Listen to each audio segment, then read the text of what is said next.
reprendre. On va considérer un psaume, si vous voulez bien, le psaume 74. Vous trouvez facilement les psaumes, il suffit d'ouvrir sa Bible bien au milieu. Et le milieu de la Bible, c'est le psaume 118. Mais là, c'est le 74. Donc, si vous visez mal, c'est bien. Vous arrivez à 74. Merci. Alors, que dit ce psaume ? On va le lire tout à l'heure ou lire des extraits. Il nous parle de la ruine.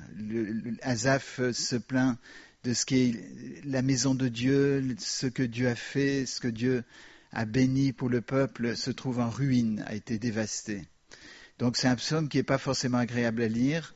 Je vais peut-être demander à José de lire quelques versets. C'est pas forcément agréable à lire parce que c'est une sorte de complainte, de regret, de tristesse. Et ce que j'aimerais bien qu'on puisse saisir, c'est l'application qu'on peut en faire pour nous aujourd'hui. C'est-à-dire que ici, il s'agit de temple, il s'agit d'un état spirituel d'un peuple, mais on va l'appliquer bien sûr à notre vie spirituelle. Donc je vais laisser José peut-être lire jusqu'au verset 10, les 10 premiers versets, José, du psaume 74, qui est un cantique d'Asaph.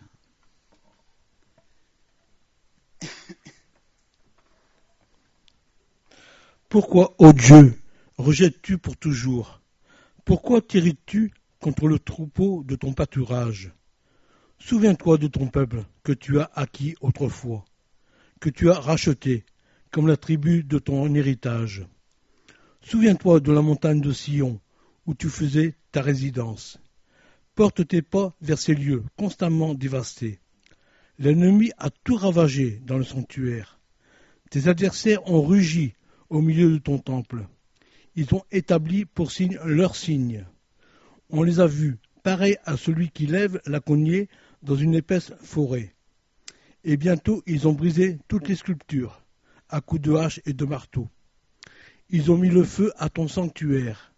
Ils ont abattu, profané la demeure de ton nom. Ils disaient en leur cœur, traitons-les tous avec violence. Ils ont brûlé dans le pays tous les lieux saints. Nous ne voyons plus nos signes. Il n'y a plus de prophètes. Et personne parmi nous qui sache jusqu'à quand. Jusqu'à quand, ô Dieu, l'oppresseur outragera-t-il, l'ennemi méprisera-t-il sans cesse ton nom ? Merci beaucoup. Voilà, c'est difficile à savoir exactement quels événements il mentionne là, mais en tout cas, constamment, il y avait, avec le peuple de Dieu, ces guerres et ces dévastations, ces échecs, ces périodes en bas, et on voit ici que ça fait mention de ça. Alors, qu'est-ce qui fait que, on obtient des ruines ou que un site qui est très joli, par exemple, un monument qui est très joli, finit en ruine? Alors, le premier facteur, bien sûr, c'est le temps. C'est le nombre de siècles, c'est le nombre d'années qui détériore progressivement les bâtiments, n'est-ce pas, le manque d'entretien. Et là, on voit bien sûr une première image avec notre vie spirituelle, n'est-ce pas ? Notre vie spirituelle a besoin d'être entretenue, elle a besoin de lutter contre le temps. Et le drame, souvent, c'est qu'on prêche le fait de se donner au Seigneur un jour, et on se donne au Seigneur, et après on dit, voilà, je suis tranquille, maintenant c'est une question de vivre ma vie chrétienne. Maintenant c'est une question juste d'attendre la mort, et après je serai avec le Seigneur. Mais le problème, c'est que le temps va détériorer. Et l'ennemi, on peut trouver comme ennemi pour nous, c'est le temps, n'est-ce pas, qui va abîmer, qui va défaire les choses. Et quand vous voyez certaines ruines, vous voyez que c'est juste le résultat du temps. Quelquefois, c'est le résultat des guerres, quelquefois, c'est le résultat de conflits, de gens qui ont cassé les choses, mais souvent aussi, c'est le temps qui a fait la grande partie du travail. L'humidité, n'est-ce pas, le manque de lumière, etc. Et là, je vois que le travail de l'ennemi, c'est le temps. Et le remède pour ça, le cri ici du psalmiste d'Asaph, c'est de crier vers l'Éternel. Pourquoi l'Éternel ? c'est un nom qui est donné au Seigneur ou un titre qui est donné au Seigneur, parce que l'Éternel, il est en dehors du temps. C'est la définition de l'Éternel. On est tellement liés par le temps. On est tellement liés par ça, et le temps dégrade nos vies. Vous savez que il y a la grande théorie de l'évolution qui a été à l'origine pris une dimension importante parce que ça remettait en cause le Dieu créateur. Et étrangement, les évangéliques commencent à devenir révolutionnistes alors que les évolutionnistes commencent à quitter l'évolutionnisme.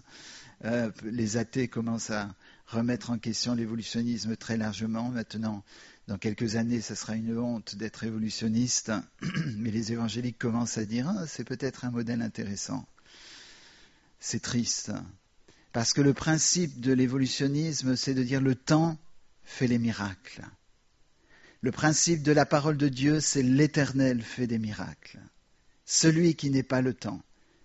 Si vous comptez sur le temps, les années pour rectifier les problèmes, alors c'est la ruine que vous allez voir. Vous allez voir que votre vie spirituelle devient juste un vestige du passé. On a souvent envie de remettre à plus tard, n'est-ce pas? Remettre les choses à plus tard.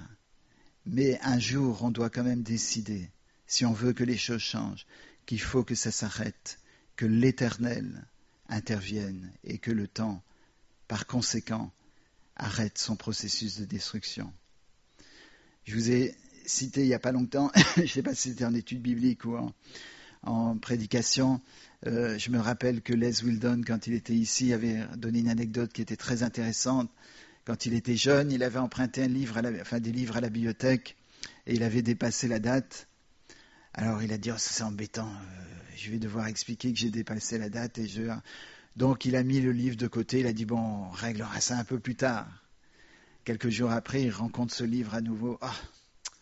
Ça lui rappelait qu'il était en retard à la bibliothèque. Oui, mais c'est encore plus difficile que l'autre jour parce que maintenant, il faut expliquer pourquoi j'ai 15 jours de retard. On va mettre ça plus tard. On va voir ça. On essaye d'oublier. Et malheureusement, ce livre réapparaissait dans son champ visuel un peu trop souvent et ça remettait en cause à chaque fois. Et finalement, il a attendu. Et un jour, il a vu que le seul moyen de régler la situation, c'était de prendre le livre, d'aller à la bibliothèque et d'expliquer, et de s'excuser, d'expliquer pourquoi il est en retard. Voilà quelqu'un qui a réussi à prendre une résolution dans son cœur. Et je me rappelle moi aussi, quand je savais que le Seigneur me demandait des choses dans ma vie, concrètement, très clairement, et on dit, oh non Seigneur, oublions cela, oublions. On va laisser le temps, on va laisser l'oubli s'installer, on va laisser le Dieu, oui, du temps, arranger les choses. Eh bien, si nous ne croyons pas que le temps a pu créer un si bel univers, une harmonie si extraordinaire, si nous ne croyons pas que le temps a pu créer les oiseaux, les animaux, les fonctionnements biologiques extrêmement complexes, eh bien, nous ne croyons pas que le temps va pouvoir nous faire naître de nouveau et grandir spirituellement. C'est donc tellement important de pouvoir crier à l'Éternel, parce que c'est tellement triste de voir les vestiges.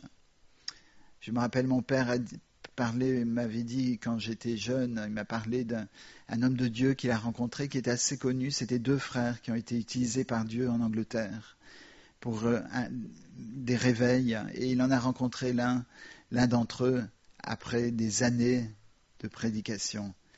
Et ce qui était triste dans son discours, c'est que ce frère, cet homme, avait tout perdu. Il avait perdu ce zèle, il avait perdu cette force qu'il avait, ce dynamisme qu'il avait pour prêcher l'Évangile. Et mon père disait que dans toute sa conversation, c'était raconter ce que Dieu avait fait il y a 20 ans, les miracles qu'il avait vus dans les réunions il y a 10 ans, comment des gens avaient été guéris, comment des gens avaient été bénis il y a 5 ans. Mais dans le présent, il n'y avait plus. Il y a quelque chose qui manquait. C'était la nostalgie du passé. Et j'aimerais savoir si c'est le cas. Enfin, j'aimerais pas savoir. J'aimerais plutôt vous inviter, nous inviter, m'inviter moi-même à ne pas laisser le temps faire son œuvre de destruction. Vous remarquez ce qui est dit, c'est que l'ennemi a tout détruit, a dévasté. Et Asaph dit, Seigneur, mais pourquoi tu le laisses? Mais c'est Dieu qui nous dit, mais pourquoi tu le laisses? Pourquoi tu laisses les choses se dégrader comme ça? Et il y a quelque chose que vous avez entendu José lire qui est intéressant. Ils ont établi pour signe leur signe. Et un peu plus loin, il dit qu'on ne voit plus nos signes. Nous ne voyons plus nos signes, il n'y a plus de prophètes. Et personne parmi nous qui sache jusqu'à quand. C'est ce que va faire l'ennemi. Il va mettre ses signes dans nos vies. Très subtilement. Est-ce que dans nos vies, il y a le signe, les signes qu'on appartient à Dieu? Vous savez, il y a quelque chose dans une vie transformée, réellement transformée par le Saint-Esprit. Il y a quelque chose qui se voit, qui se manifeste en observant la personne. On peut reconnaître Jésus. On peut reconnaître la signature de Jésus. On peut entendre dans certains témoignages que c'est réel. On peut entendre dans certains témoignages que c'est creux, que c'est pas vrai, qu'il y a quelque chose qui ne va pas. Mais l'ennemi veut faire une chose, et la dégradation spirituelle va faire une chose, c'est qu'il y aura d'autres signes que les signes de Dieu dans nos vies. Il y aura d'autres marques qui vont s'installer, et progressivement le terrain sera pris.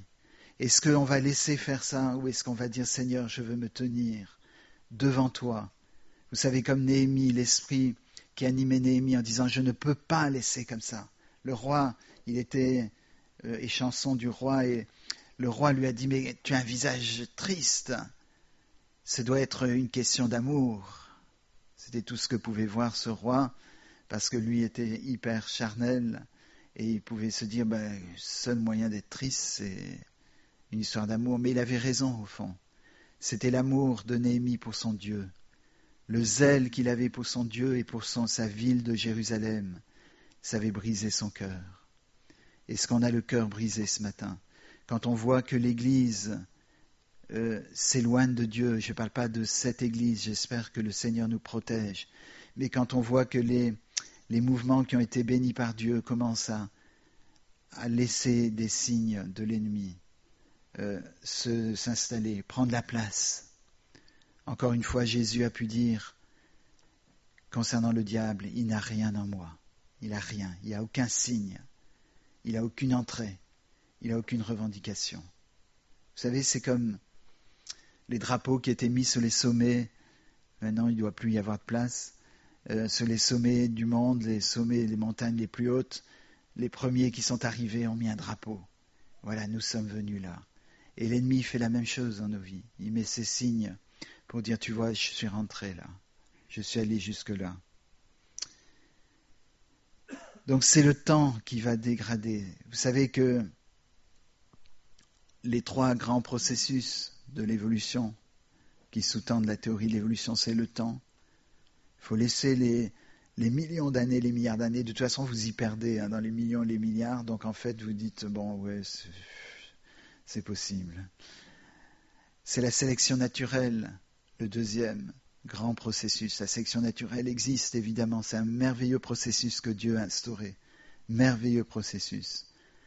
Je me rappelle que Dominique nous disait que les bourgeons les plus faibles meurent avec les premières gelées. Et quelquefois on dit, oh, c'est triste, il a gelé alors que les bourgeons étaient sur les arbres déjà, donc c'est fichu. Eh bien, il disait non, pas du tout, c'est très bon pour l'arbre. Parce que les bourgeons qui sont fragiles vont partir, vont tomber, vont mourir, et ils vont laisser la place aux plus forts. Et donc, ça sera des bons fruits qui seront portés. Et c'est vrai, c'est un merveilleux processus, c'est dur pour les faibles, mais c'est merveilleux, parce que c'est ça qui permet l'équilibre de la nature. Mais qu'est-ce qu'il en est dans notre vie? Est-ce que dans notre vie, c'est la sélection naturelle qu'on laisse en disant, voilà, moi je vis comme ça, ouvert à tout, et puis je laisse, s'il y a du bien, j'espère que le bien va dominer en moi, etc. Ce n'est pas le principe de Dieu. La sélection naturelle est une loi que Dieu a instaurer une loi biologique, une loi qui gère la nature, mais qui ne doit pas gérer nos vies. On ne peut pas juste dire, voilà, je laisse les choses, le bon et le mal, s'arranger entre eux en espérant que le bien gagne. Ce sera le mal qui gagnera, c'est la dégradation qui va gagner.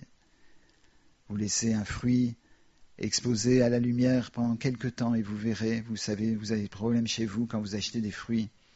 On achète, il ne faut jamais faire les courses, c'est une parenthèse que je fais, il ne faut jamais faire les courses avant de manger. Vous savez ça, hein, parce que le passage à la caisse, c'est plus cher que si vous le faites après avoir mangé. Mais on voit des fruits, on dit, oh, ça c'est bon, je vais en prendre plein. Et puis après, on doit en jeter parce qu'on en a pris trop. On doit les jeter parce qu'ils dépérissent. Maintenant, vous pouvez, si vous êtes vraiment évolutionniste, vous pouvez prendre des fruits pourris au magasin et dire, je vais attendre qu'ils deviennent beaux, qu'ils deviennent bons. Le principe chrétien, le principe de Dieu est le principe opposé.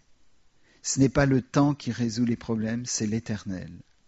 Ce n'est pas la sélection naturelle, c'est l'intervention d'hommes et de femmes qui se lèvent et qui disent « je veux que ça change. Je veux que ma vie, ce problème, change. » Vous avez un problème de difficulté à supporter quelqu'un, vous avez par exemple un problème, si vous avez un problème à me supporter, je vous comprends. J'ai quelquefois du mal à me supporter moi-même, mais vous vous levez chez vous et vous réglez ce problème. Vous dites, Seigneur, je veux que ça s'arrête. J'en tirerai un grand bénéfice, un énorme bénéfice, parce que la relation sera bonne, sera facile, mais vous en tirerez un plus grand bénéfice, parce que vous avez pris la chose en main, et parce que vous n'avez pas dit, je vais attendre que la sélection naturelle enlève ça. C'est merveilleux, n'est-ce pas, comment l'Esprit de Dieu fait les choses instantanément. Si quelqu'un est en Christ, il est une nouvelle créature ou une nouvelle création. Il n'est pas une nouvelle évolution. Il est une nouvelle création, et c'est merveilleux, n'est-ce pas? Le troisième grand principe, c'est le hasard. Le hasard. C'est-à-dire, il y a un Dieu quelque part qui s'appelle hasard, qu'on ne maîtrise pas, qu'on ne connaît pas, qu'on ne peut pas approcher, parce que si on l'approche, il n'est plus hasard. Donc, il faut qu'il soit loin et inconnu pour qu'il soit Dieu. Sinon, il n'est plus le Dieu qui gère l'univers. Eh bien, la Bible nous dit que ce n'est pas le hasard, que c'est Dieu qui créa au commencement. Et ce que Dieu veut faire dans vos vies, l'œuvre que Dieu veut faire dans vos vies ce matin, c'est signé de Dieu. Il y a la signature de Dieu. Je disais souvent à mes enfants que les films humoristiques en France et partout dans le monde, les humoristes, il y a toujours sur leurs œuvres la signature du mal, malheureusement. Tout est génial. Vous pouvez avoir un spectacle, par exemple, d'un humoriste qui sera génial de A à Z, mais il y aura un endroit, une signature de quelque chose qui ne va pas. Il pourrait l'enlever, c'était même pas marrant. Mais il faut qu'il dise quelque chose de sale, ou il faut qu'il blasphème. Et on voit les signatures, les signes qui sont mis par l'ennemi. Mais dans nos vies, laissons le Seigneur mettre sa signature sur tout. Laissons le Seigneur mettre sa signature sur tout ce qu'on fait, sur tout ce qu'on est, de sorte que ce soit lui qui soit glorifié. Donc voilà, donc c'est le premier aspect ici de la dégradation, c'est le temps. Mais les vestiges, on les utilise. Si vous venez à Saint-Omer, vous avez les ruines de Saint-Bertin. Alors il faut vraiment imaginer. D'accord, il y a un schéma à côté pour montrer comment c'était. Les photos de l'époque, c'est pas des photos bien sûr, mais les dessins, la reconstitution. Donc c'est génial aussi comme métier. Parce que en fait, personne ne peut vous dire non, j'étais là, c'était pas comme ça. Donc vous pouvez aussi imaginer beaucoup comment c'était. En tout cas, les ruines sont utilisées pour amener les touristes, pour rapporter de l'argent. Et on peut quelquefois dire, oh Seigneur, il y a quelque chose qui est ruiné, mais j'y tiens beaucoup. Il y a quelque chose qui ruine ma vie, qui détruit ma vie, qui dévaste ma vie, mais j'y tiens. Parce que ça, c'est mon patrimoine.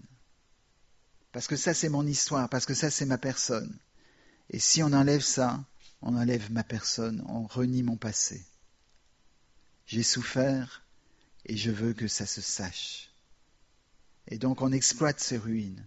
Au lieu de faire comme Asaph qui, dans son cœur, était brisé, a dit « Seigneur, jusqu'à quand ?» Il n'y a personne qui peut dire jusqu'à quand. Il n'y a plus de prophète, il n'y a plus la parole de Dieu, il n'y a plus quelqu'un qui se tient et qui dit « Voilà Seigneur, je veux que ça change. » Alors c'est Asaph lui-même qui va le faire, qui va écrire un cantique là-dessus.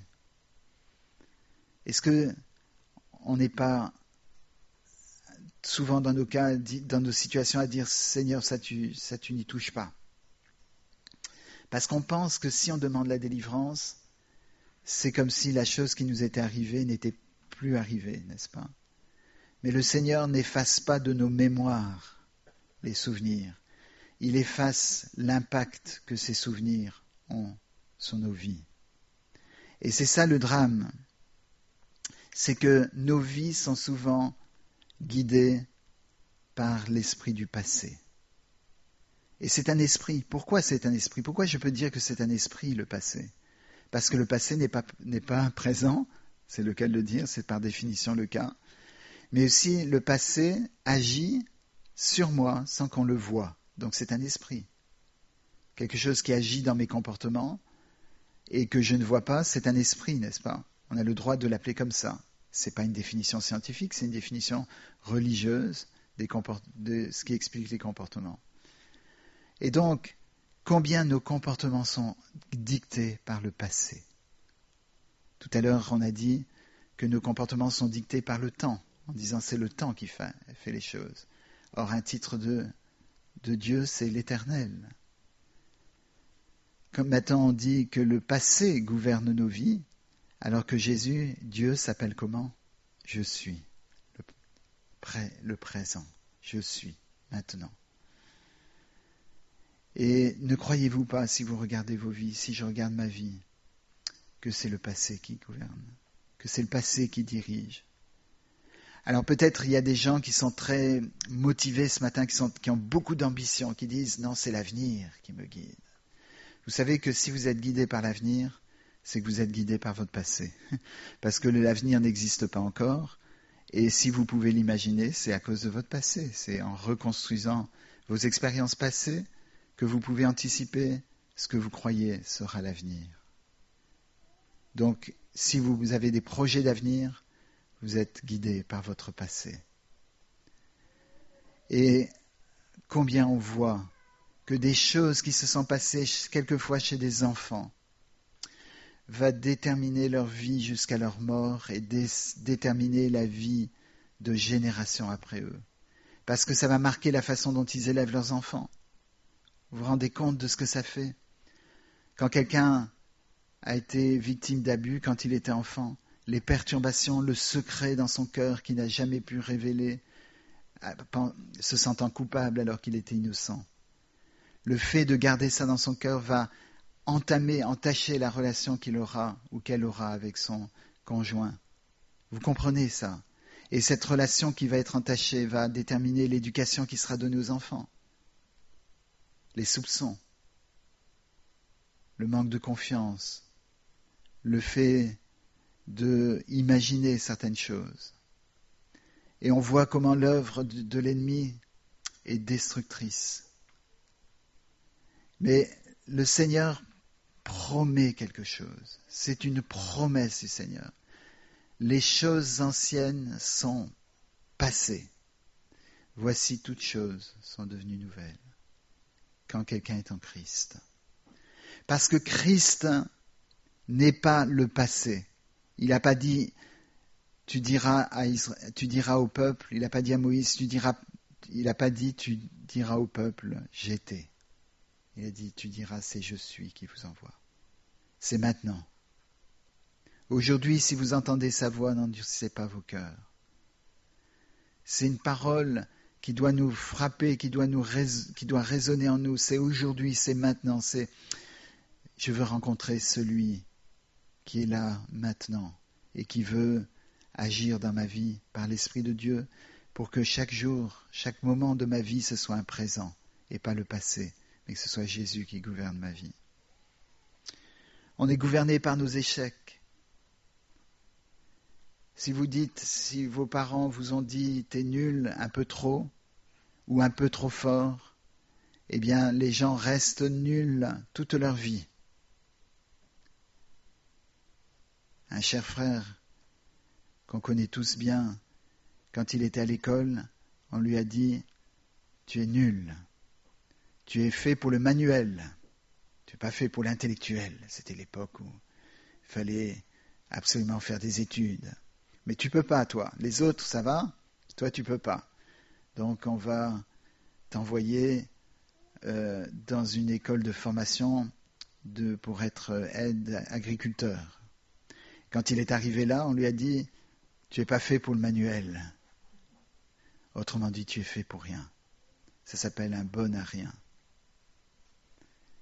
Quand on a dit ça dans la tête de ce jeune homme, s'est construit cette conviction qu'il était bon à rien. Et il a vécu une grande partie de sa jeunesse dans cette conviction, puisqu'on lui avait dit, ce sont des autorités scolaires qui lui ont dit ça. Il a vécu une grande partie de sa jeunesse avec cette conviction, jusqu'au jour où il a rencontré le Seigneur par le Saint-Esprit. Et le Seigneur lui a dit, vous croyez que le Seigneur lui a dit, tu es nul ? Le Seigneur lui a dit, tu es à moi. Et c'est là où les choses ont changé et où Dieu a transformé sa vie, lui a montré qu'il était capable. Qu'il était capable. Voilà, et le Seigneur l'a utilisé. Et on bénit le Seigneur parce que le Seigneur construit, n'est-ce pas ? Mais le passé nous dicte souvent.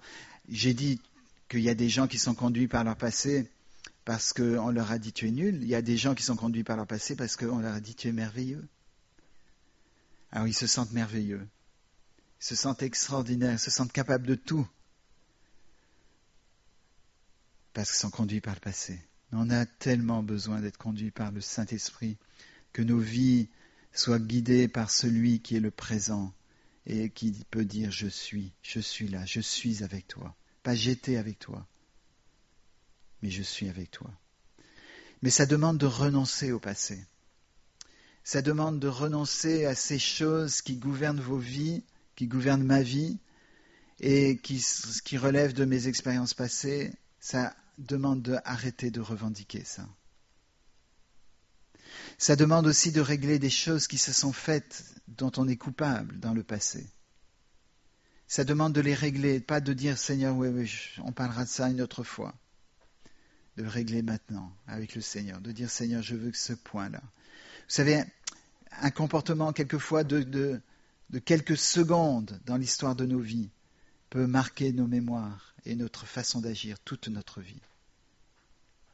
Combien de gens disent « je suis heureux, mais il y a quelque chose que j'ai fait que personne ne sait. » Et cette chose me hante le soir, la nuit.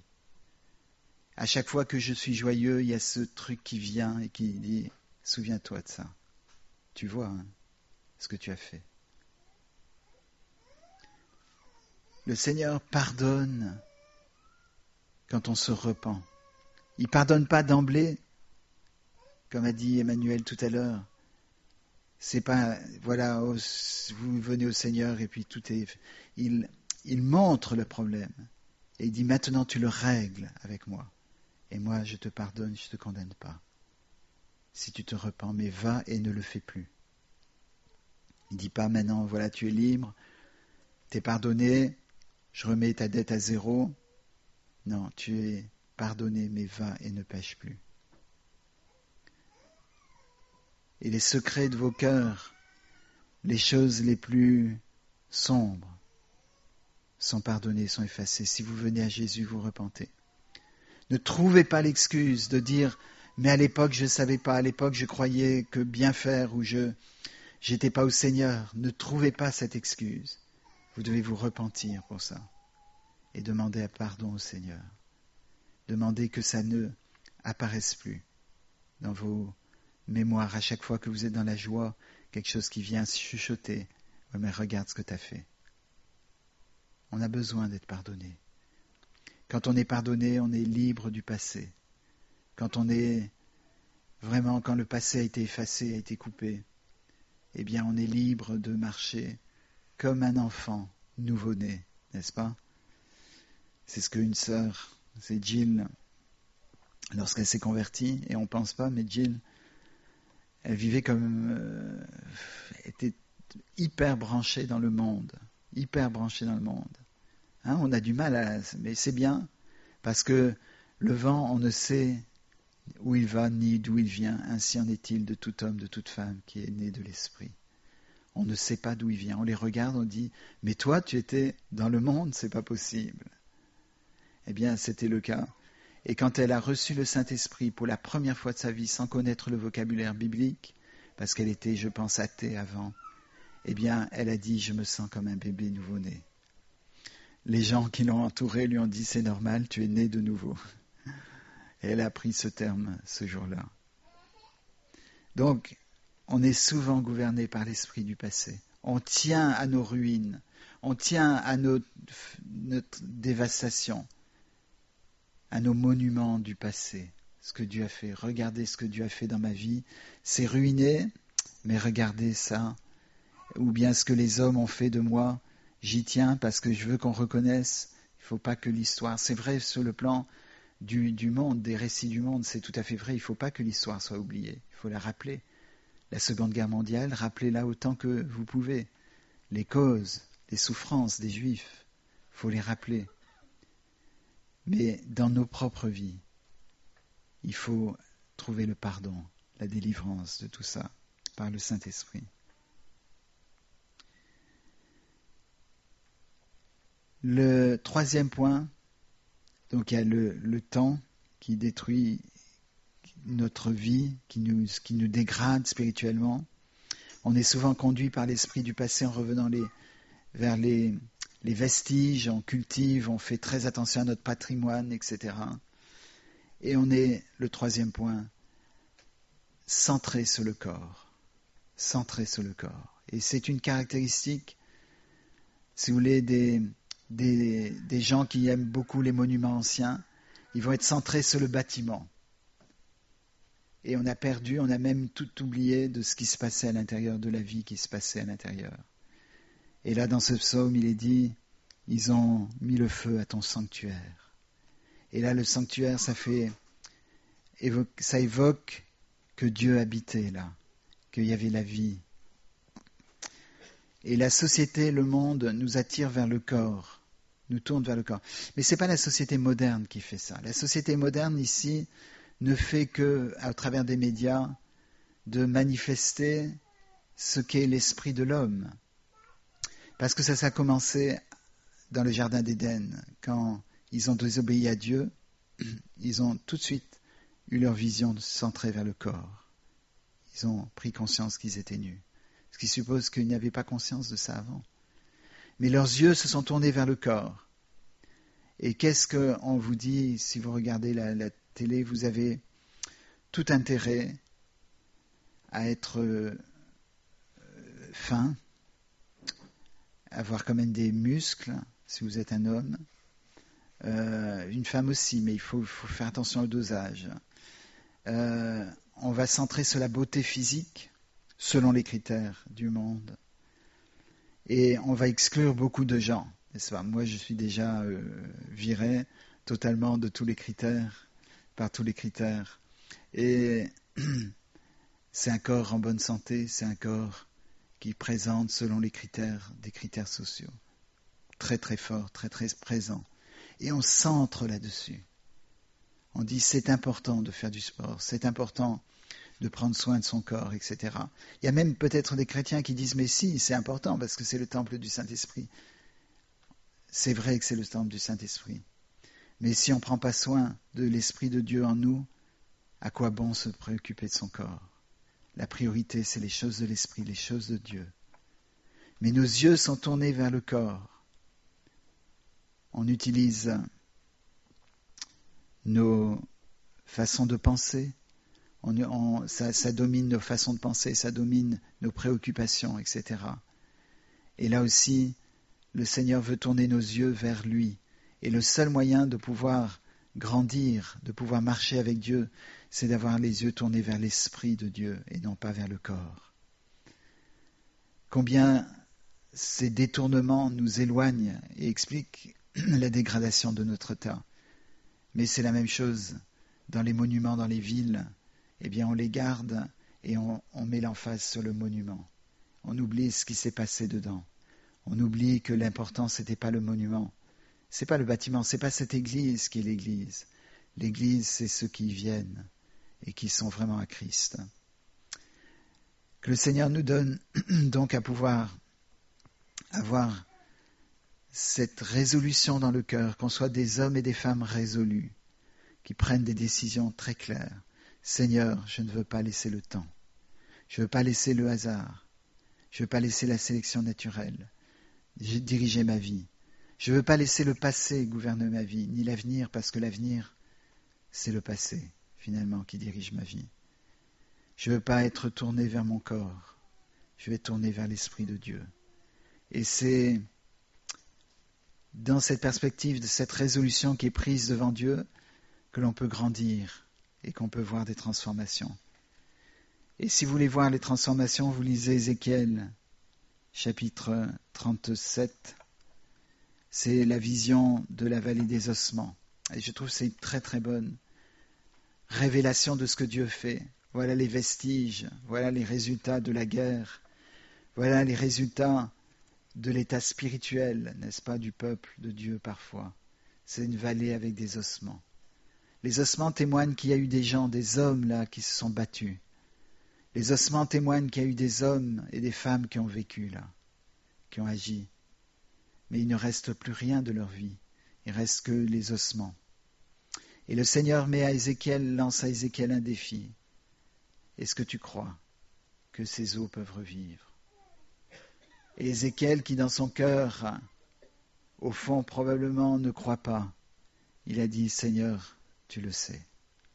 Et le Seigneur a fait voir en vision ces eaux qui progressivement se reconstruisaient et la vie qui venait. Et c'était une puissante armée. Est-ce qu'on veut ça pour notre Église, qu'on soit une puissante armée pour le Seigneur, qu'on soit rempli de la vie du Seigneur? Ça n'est pas dans l'artificiel. La vie du Seigneur, la louange du Seigneur, ce n'est pas dans le fait de lever les mains, c'est pas dans le fait de danser. Vous savez, je pensais ça avant, quand j'étais jeune, assez naïvement. Je croyais que les gens qui, vous savez, étaient particulièrement comme ça, étaient particulièrement spirituels, quand ils avaient les mains en l'air, et fermer les yeux fermés, n'est-ce pas, quand ils chantaient, je trouvais, peut-être sont très spirituels. Et quelquefois, je voyais des jeunes, oh là, ils ont mon âge, mais ils sont dans la louange. Moi, je suis pas dans la louange, je suis comme ça quand je chante, hein, et je chante pas d'ailleurs, je fais du playback. Donc, j'ai pensé, oula, ils ont la... Et puis, après la réunion, le comportement de ces jeunes m'a surpris. Et c'est là où j'ai commencé à comprendre que c'est pas dans les gestes, c'est pas dans une prière spirituelle parfaitement évangélique, c'est pas dans une église, dans une institution, dans un mouvement, mais c'est par l'Esprit de Dieu que les choses doivent se faire. Et la louange peut être faite par quelqu'un qui est paralysé sur un lit. Et je dirais même que la louange est souvent faite par ces gens. L'Esprit de Dieu se manifeste comme il veut.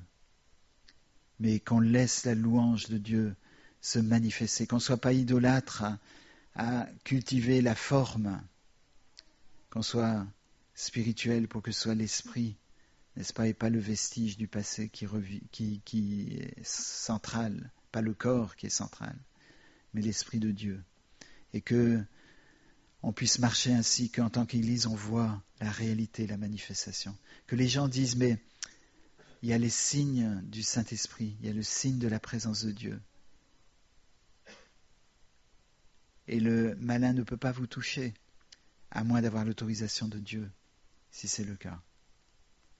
Et c'est ça qu'on veut, pour notre vie personnelle, pour notre Église. Que le Seigneur nous écoute, que le Seigneur agisse, et qu'on se lève, n'est-ce pas? Amen. Voilà, que Dieu vous bénisse. Seigneur, nous voulons louer ton nom éternel, parce que tu es bon, parce que ta miséricorde durera toujours. Nous savons une chose, c'est que si l'univers, notre planète et notre univers autour de la planète a beaucoup évolué en dégradation, en désastre écologique, Seigneur, tu es celui qui est miséricordieux et qui n'a pas changé.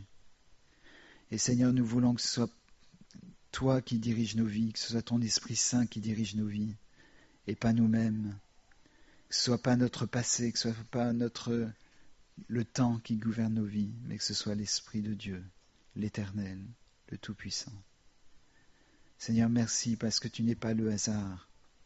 Merci parce que tu es celui qui sait, celui qui existe de toute éternité. Nous voulons nous confier à toi et confier cette Église à toi, afin que ce soit toi qui la dirige et qui nous fasse marcher jour après jour. Amen.